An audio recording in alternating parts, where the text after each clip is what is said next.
Bonjour, je suis Elisabeth Levaxelaire, directrice associée chez Il est temps, et je vous souhaite la bienvenue à ce nouveau conseil de coach. Le thème d'aujourd'hui, c'est comment structurer un argument pour être sûr de convaincre votre interlocuteur. Autrement dit, comment construire votre argumentation pour avoir toutes les chances d'être entendu et d'arriver à vos fins. Je vous propose une méthode en 2 temps.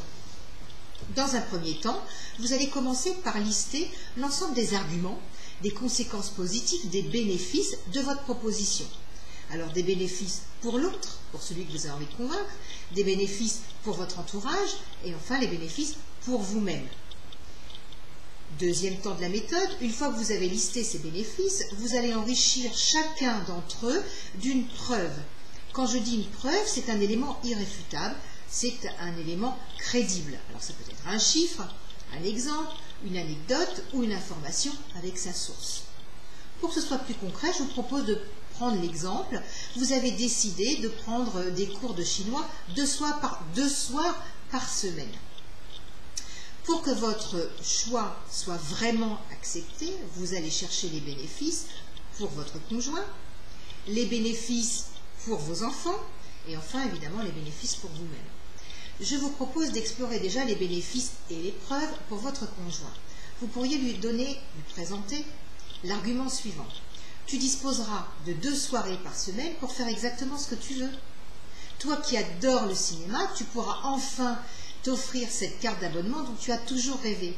Tu pourras reprendre les claquettes ou retourner à la piscine et ainsi être très en forme. Explorons maintenant les bénéfices et les preuves pour vos enfants. Les enfants pourront apprendre le chinois en même temps que moi, ça nous donnera un point commun. On passera des bons moments ensemble à s'amuser et à apprendre le vocabulaire. Là, vous apportez une preuve par les chiffres. Tu sais, je pense que ça pourrait leur être très utile de se familiariser avec cette langue. Quand on sait que la Chine est la 3e puissance mondiale et que 2 habitants sur 10 sont des Chinois, ça me semblerait vraiment intéressant qu'ils puissent s'initier à cette culture. Et enfin, vous présentez les arguments positifs pour vous-même.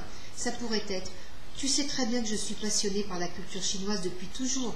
Souviens-toi, au lycée, j'avais déjà émis l'idée de m'initier à cette langue, mais à l'époque, le chinois n'était pas enseigné. Et puis, tu sais, aujourd'hui, j'ai vraiment besoin de m'investir dans une formation, dans un centre d'intérêt qui me fasse prendre du champ avec mon job au quotidien. Regarde Henri, depuis qu'il se forme à cette nouvelle méthode, eh bien, il est beaucoup plus zen, il a pris du recul, il est beaucoup plus joyeux. C'est une méthode simple, mais qui fonctionne. Au début, ce que je vous recommande, c'est de la préparer. Et enfin, dernière recommandation, n'imposez pas votre choix. Prenez en compte le ressenti de l'autre. Prenez le temps d'exprimer chaque argument avec sa preuve.